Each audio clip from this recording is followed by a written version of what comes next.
Fresh from the bat na yung baby ko. Fresh from the bat. Parehas kami. Fresh from the bat. Naligo-ligo kami. Tapos siya naman nag-swimming-swimming sa bathtub niya. Kasi kasya pa siya sa bathtub niya. Yung bathtub niya, binili yun nung 1 year, nung 3 days old pa lang siya noon. Binili ng lola niya sa may, palengke. Eh, hanggang ngayon, nagamit niya pa rin. Kaso, may nakita ako sa kanyang mata. Parang may kuliti siya, oh. May kuliti ang baby ko.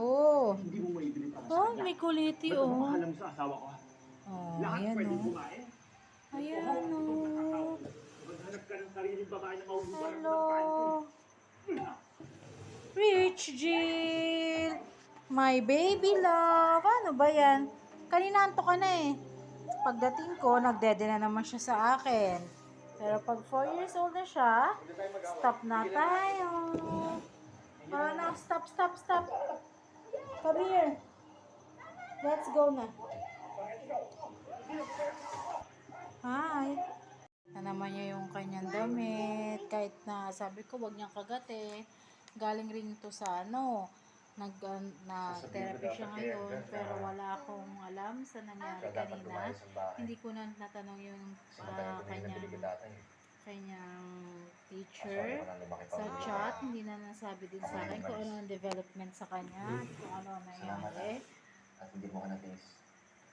Kaya ayan, nagkukuha-kuha na naman ang mga kanina na hulog.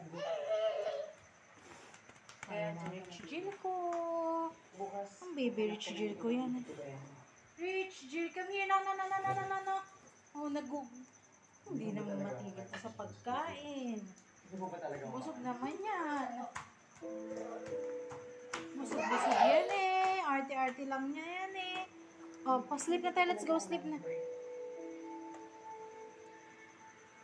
Bye for now.